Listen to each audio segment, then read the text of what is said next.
The road out here feels different after dark.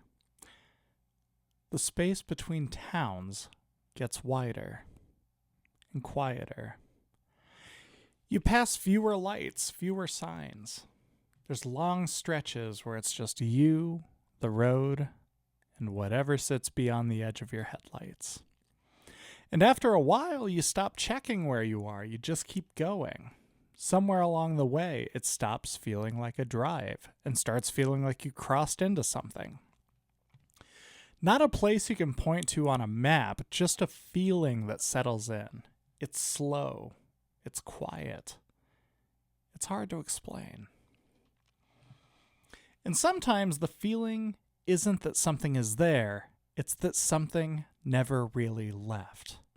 Tonight, on the Midnight Drive, we're entering Nebraska and going straight to Hummel Park in Omaha.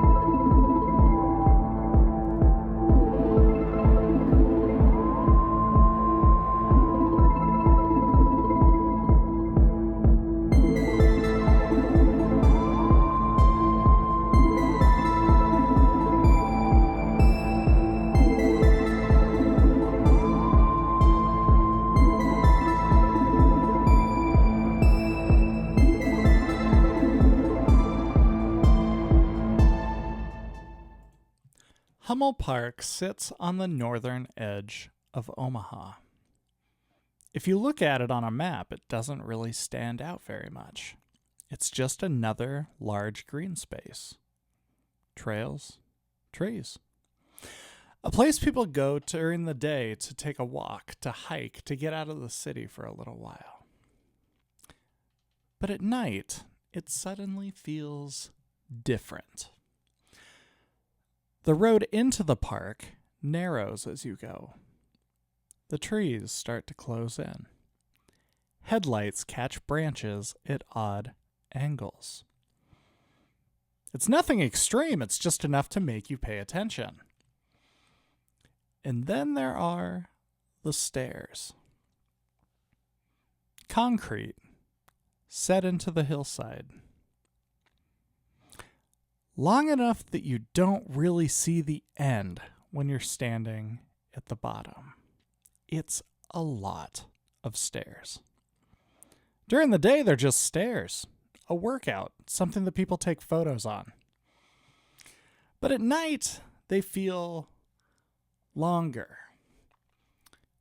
People talk about the stairs more than anything else in that park. There's a story that if you climb them after dark, you won't come back the same way you went up. That something shifts. It's as if the whole world shifts. That you'll count the steps going up, and then you'll count them again going down, and the numbers won't match. Now, there isn't anything documented that supports this. There's no official records. There's no reports that point to something physical changing. But the story persists. And it's not just online. People who have never met, they tend to describe the same feeling. It's not fear, exactly. It's more like disorientation. Like the space doesn't behave the way that it should. Hummel Park has collected a lot of stories over the years. Some of them are easy to trace back to rumor, local lore, urban legends. Stories that grow over time, shaped by retelling, details added, edges sharpened. There are claims about hidden structures in the woods. about figures seen between the trees, about parts of the park where people feel like they've walked farther than they should have without necessarily getting anywhere. Most of these stories fall into a category that's hard to verify. They aren't tied to a single event, and they don't point to any type of clear origin. They exist because people keep repeating them. Now, if you've been listening to The Midnight Drive for any stretch of time, this is a common theme that we see. It's exactly how local lore continues on. It's exactly how urban legends continue on. And now that we have resources like the internet, the lore can get things added to it very quickly. All it takes is an Instagram reel or a TikTok video that just gets a little bit of traction. And then all of a sudden, something has been added to the official story. They exist because people keep repeating them. And over time, that repetition starts to feel like evidence. But there is history here. Hummel Park was established in the early 20th century, part of Omaha's push to create public green spaces. Places for people to gather, to get out of the city. On paper, it's not a place built on tragedy at all. There's no widely documented event that explains why so many stories gathered here. And that's part of what makes it all so interesting. Because when a place has a clearly defined history, it's easier to understand why people attach meaning to it. But when the history is quiet and the stories are loud, you start to ponder where the feeling is actually coming from. See, there's a point when you're in a place like this at night where your awareness shifts. You start noticing things that you would ignore during the day.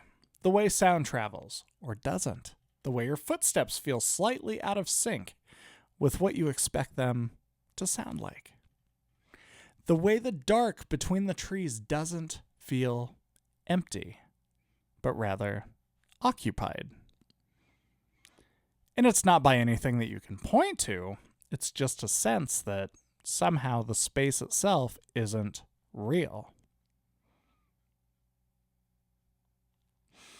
And once that feeling sets in, it changes how you move through it. You slow down. You listen more closely. You start filling gaps. That's where a lot of these experiences live. Not in something clearly seen, but in what your mind does with incomplete information. A shadow that doesn't quite match the shape of the tree it's coming from. Or maybe a sound that doesn't have an obvious source. A path that feels longer on the way back than it did going in. Absolutely none of these things are proof of anything on their own. But together they create an atmosphere. And atmosphere is powerful. It doesn't need to be accurate. It just needs to be consistent enough that people recognize it when they step into it. That's what Hummel Park seems to have. There's not a single story that defines it, but a collection of small, hard-to-pin-down experiences that all point in the same direction. That something about the place just feels off. And once you've heard that, it's hard not to look for it, even if you don't want to. What do you make of this? Have you ever been to a park like this? Have you ever been to anywhere in the dark that just feels different and eerie versus during the day? Let us know in the comments below. You're listening to The Midnight Drive, and tonight we're taking a little drive through Hummel Park in Omaha, Nebraska. Now, by the time most people hear about Hummel Park, they've already heard something about it. Not one story, a collection of them. Fragments, really, passed from person to person, picked up in conversations, half remembered from something they saw, or maybe something they read. And they don't always match. Some people talk about the stairs, others focus on the woods. Some mention specific spots that feel different, even during the day. Places where the air seems heavier or quieter than it should be. And then there are the darker versions. Stories that try to explain the feeling by attaching it to something more concrete. Something that sounds like a cause. You'll hear claims about hidden areas in the park, old structures, foundations that don't show up on maps, entrances that are supposed to lead somewhere, but don't anymore. Or maybe they never did. There are also stories that suggest something more deliberate, that the park was used at different points in time for things that never made it into official records. Meetings. Or rituals. Events that weren't meant to be documented. Those claims are harder to support. There isn't clear documentation that confirms them. No consistent record that ties everything together. And over time, they've blended. Different stories from different sources, layered on top of each other until it's difficult to separate where one lands and another begins. That doesn't make them meaningless, but it does make them difficult to trace. And when stories can't be traced, they tend to evolve. The details shift. The details merge. Motives get assigned. Gaps get filled. Sometimes unconsciously. Remember that story from Ottumwa, Iowa? We had the story about not stopping in the middle of the bridge. And that there was lore of a woman that had thrown herself off of the bridge because she was lovesick. There was someone who commented on that video who lives in the area. And they corrected the story by saying that the lore has actually gotten merged. That there's a cliff that's down the road from the bridge where the woman threw herself off of. But the bridge itself has its own story. We got into that. But we're in Omaha tonight, so we got to stick to it. We got to stick to Omaha. We got to stick to Hummel Park. But go ahead and check that one out if you haven't heard it yet. Because this happens all the time with local lore and with urban legends. Things become more vivid, just more unsettling. In a way, it's more interesting. It's not because it's more accurate, certainly not. Hummel Park has become one of those places where the story is almost bigger than the location itself. Where what you've heard starts to matter as much as what you actually experience. People arrive already expecting something, even if they tell themselves they don't. Expectation changes perception. It always has. There's a kind of feedback loop that forms.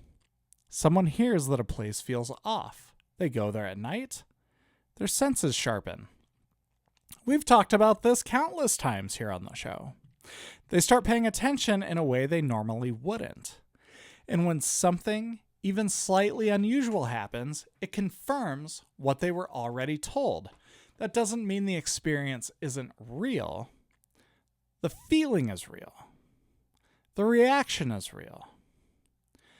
But the source of that feeling isn't always as clear as it might seem. There have been people who describe hearing movement in the trees when there's no wind, footsteps that don't match their own. It's not in rhythm, not in timing, it's just slightly off. It's enough to notice, but not enough to locate. Some describe voices. They're not loud, they're not direct, they're distant, or just out of range of understanding. A sound that almost forms a word. A name, maybe, or something that feels like it should be one, but disappears before it can fully take shape. Those kinds of reports show up often enough to become part of the park's reputation. But they also show up in other places that share similar conditions. Dense woods, low light, limited visibility. Environments where your senses don't have complete information. Your brain starts to fill in the blanks. It looks for patterns. It tries to identify shapes, to assign meaning. And when it can't, it creates possibilities. Not randomly, but based on what it already knows, what it expects, what it's been told.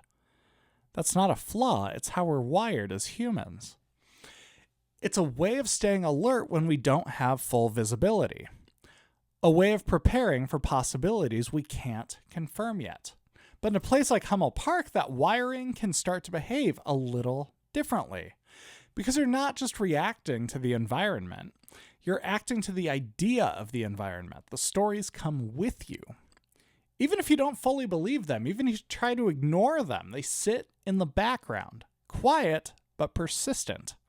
And they change what you notice.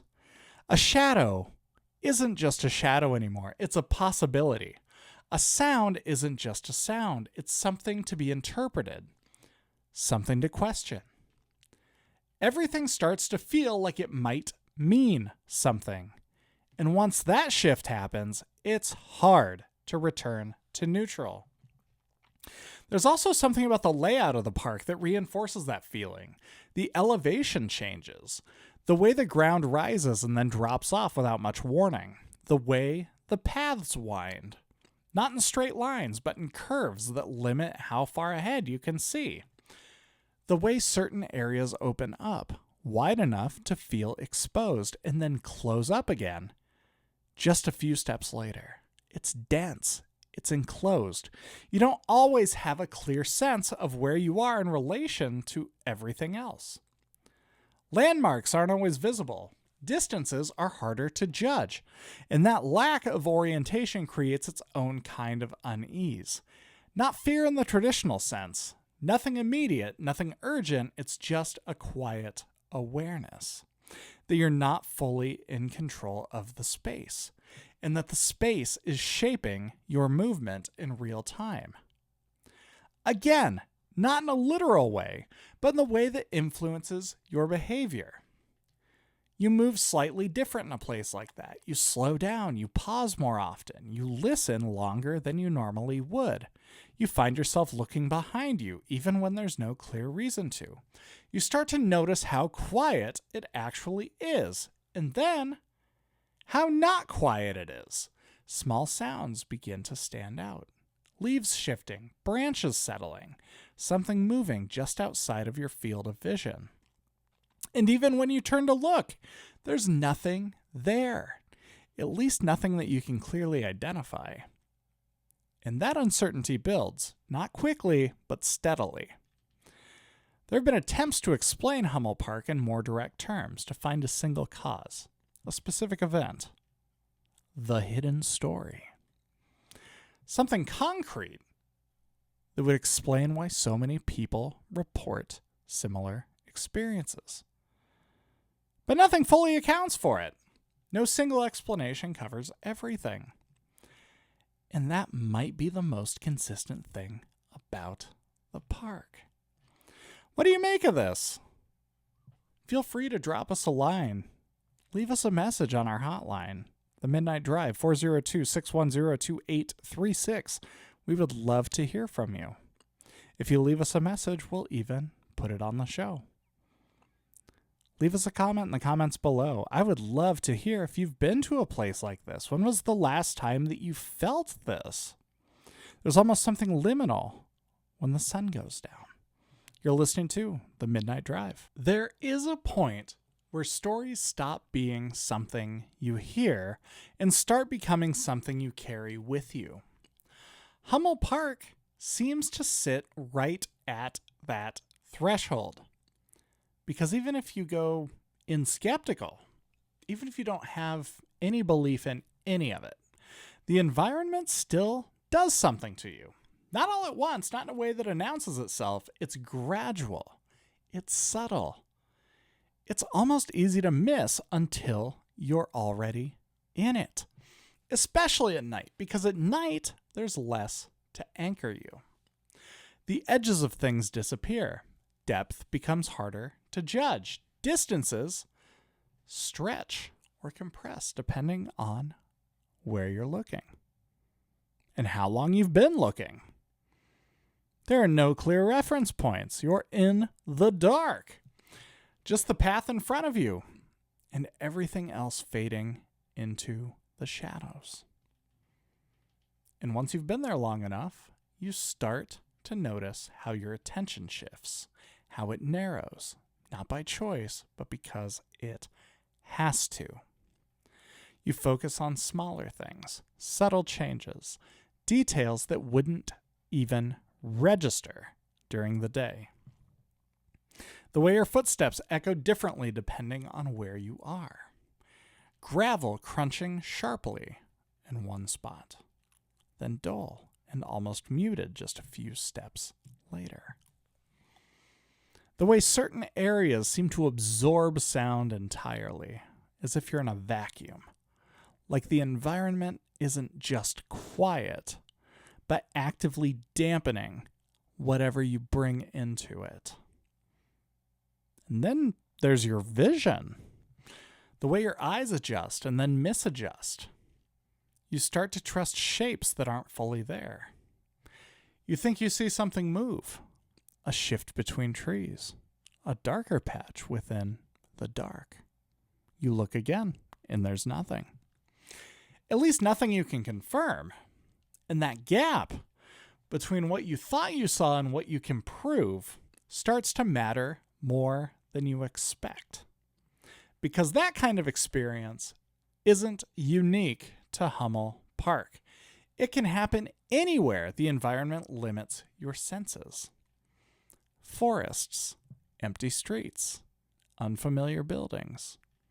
But here, it seems to happen in a way that people remember. And remembering is important. Because memory doesn't just store what happened, it reshapes it. It fills in gaps you didn't realize were there.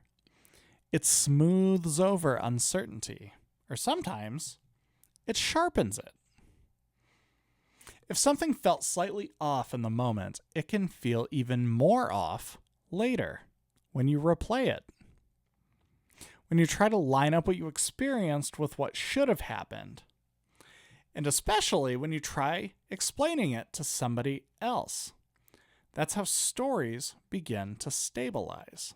Not because they're proven, but because they've repeated in a way that feels consistent. Details get refined.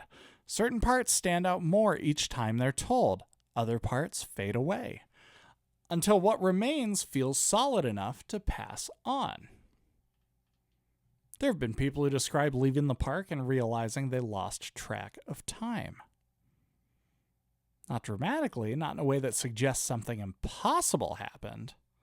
No missing hours, no complete gaps, just a subtle shift.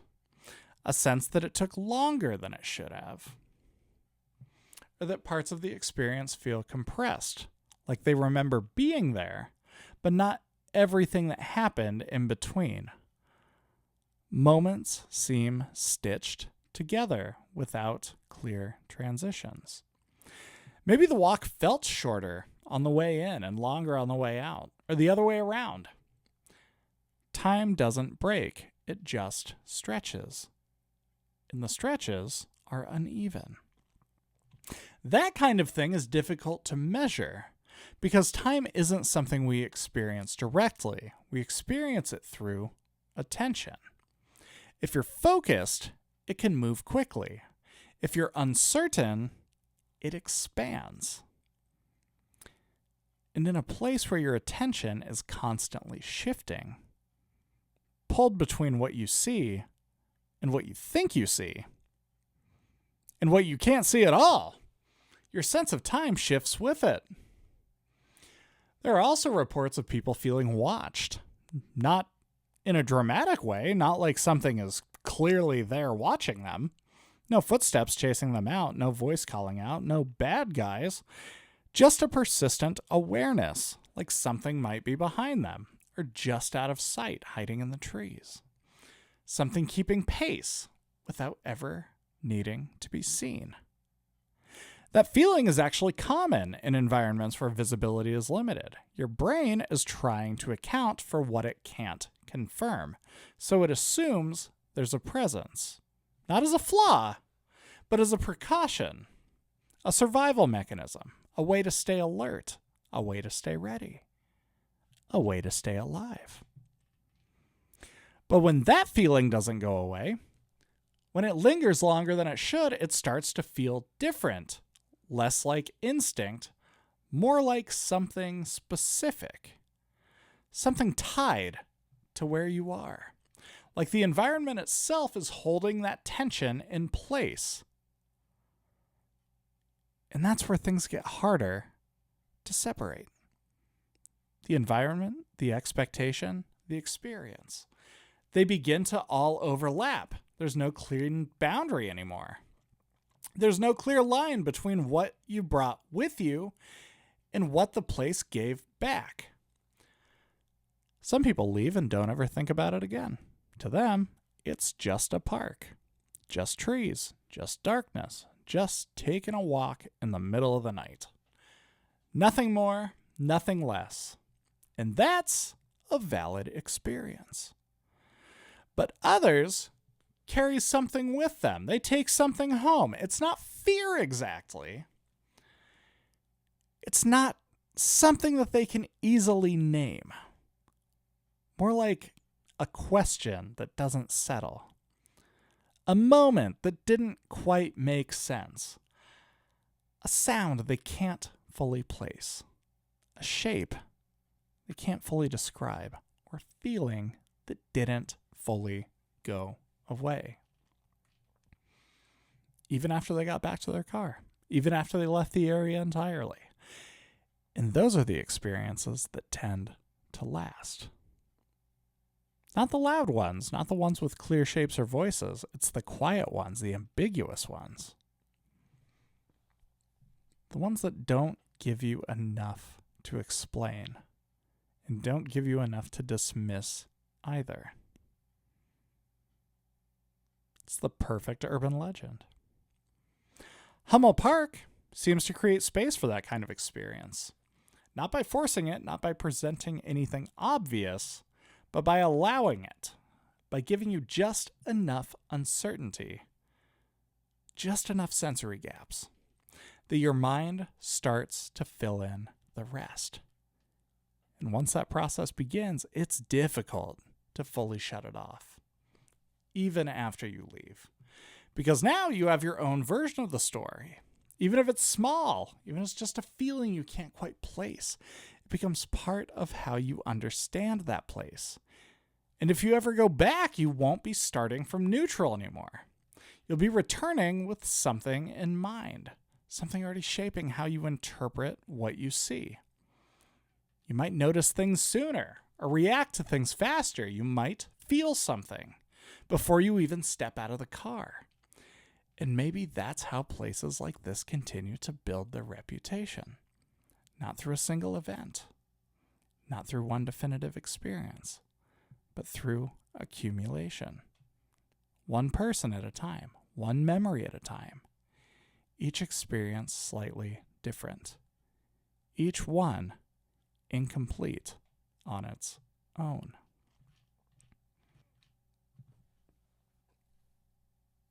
What do you think about all this? This is wild. It's a familiar story, isn't it? There's probably something like this in your town. share your story with us in the comments below. You're listening to The Midnight Drive. All right, before we start our last segment, I want to do a quick shout out and say a quick thank you to my good friend John.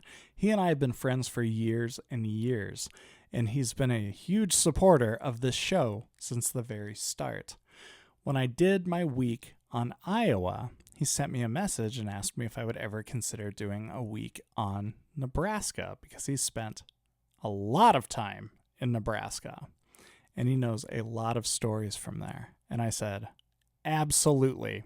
So he sent me a message, and every single story that we cover this week is either something that he sent to me as a recommendation, or it's a story that he and I have talked about at length together. So John, thank you so much. Thank you for your friendship. Thank you for your contribution. Thanks for listening to the show, man.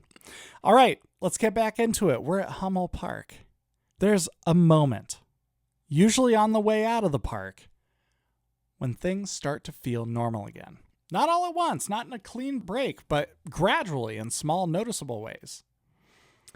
You get back in your car. You close the door. And for the first time in a while, there's a clear boundary between you and everything else. Something solid, something defined.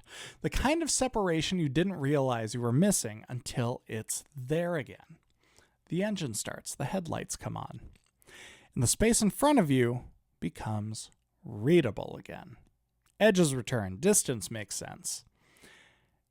And whatever was out there stays out there. At least that's how it feels. But the shift isn't immediate, is it? You don't just snap back into the same mindset you had before you arrived. It doesn't reset that easily. There's a kind of residual awareness that continues to linger. Like your senses haven't fully powered down yet. You check your mirrors more than you need to, not because you expect to see something, but because it still feels like you should be looking behind you. There's something following you. You continue to notice how dark the road still is, even outside the park. How the tree line doesn't stop right at the boundary. How the darkness continues to follow for a while. You become aware of how long it takes before you see another set of headlights, another car, another house with a light on, another sign that you're back somewhere familiar. And even then, something feels slightly off. Not in an alarming way. It's just persistent, as if the atmosphere that the park created is stretching reality as you continue to drive down the road. It's a sense that the space that you were just in hasn't fully let go of you yet. Like part of your attention is still back in the park. Still listening, still scanning. That feeling tends to fade. It has to. The farther away you get, the more distance you create, physically and mentally. And that distance changes things. Streetlights return, one at a time. Then more frequent. Until the darkness isn't continuous anymore. Sounds become predictable again. The hum of the road, the rhythm of your tires, the occasional passing car. Your attention widens. You stop focusing on every small detail. You stop listening so closely. You stop searching for sounds that don't have a clear source. You stop assigning meaning to every shadow at the edge of your vision. And eventually, it settles. It becomes manageable. And then, after enough time, it just becomes a place you visited. A park on the edge of northern Omaha. Trees, trails, stairs. Nothing more than that. Something you can describe simply. Something that fits into normal language again. But not everyone leaves it there. Some people go back. Not once, multiple times. Sometimes it's to prove something. Sometimes it's to disprove it. To test the experience, to see if the feeling was real. Or if it only existed because they were expecting it the first time. And what they find isn't always consistent. That's part of what keeps it unsettled. The park doesn't feel the same every time. Some nights, it's quiet in a way that feels completely ordinary. Flat, uneventful. Nothing stands out. Nothing lingers. You walk through it, and it feels exactly like what it is. A park at night. And those visits matter too, because they complicate the narrative. They interrupt the expectation. But other nights, it's harder to settle in. The same paths feel different, longer somehow, or narrower. The same stairs feel more demanding, more drawn out. And the stillness feels less like quiet and more like something's waiting. And the question comes back. Not, what is this place? But, why does it feel like this now? Why does it feel this way this time? Why does it feel this way tonight? There isn't a clear answer to that. There probably isn't a single answer at all to that. It could be the environment, just temperature shifting ever so slightly to change how sound carries. Wind moving through the trees in a way that feels directional. The way the light falls or doesn't fall, depending on cloud cover. It could be internal. Could be your mood when you arrived. Your level of focus. What you remember from the last time that you were there. What you expected, even if you didn't consciously acknowledge it. Or it could be something in between. A combination of external conditions and internal state. Interacting in a way that's difficult to separate once you're in it. And once you're in it, it feels cohesive, like it all belongs together. Hummel Park doesn't offer resolution. It doesn't build towards a clear conclusion. There's no moment where everything clicks into place and suddenly makes sense. There's no reveal, there's no confirmation, there's no single story that explains it all away. No definitive experience that overrides all the others. Just a pattern. People go. They notice something small. And then they leave with more questions than they arrived with. And maybe that's why the place holds attention the way that it does. Because it doesn't try to prove anything. It doesn't force an interpretation. It just exists in a way that invites one. You can walk through it and feel nothing unusual. You can walk through it and feel like something is just out of reach. Both experiences are real. Both experiences are valid. And neither one cancels the other out. And that's what makes it difficult to categorize. It doesn't sit cleanly in haunted, and it doesn't sit cleanly in ordinary. It occupies the space in between, and that space is where a lot of these places live. Not defined by what they are, but by how they're experienced. And how those experiences continue to circulate, passed from one person to the next, carried in conversations, shared in fragments, shaped ever so slightly each time they're told, but never fully resolved. Hummel Park isn't the only place like this, but it is a clear example of how location can become something more than its physical layout. How it can carry a reputation without a single identifiable point of origin. How it can feel consistent even when the details aren't. And maybe that's enough.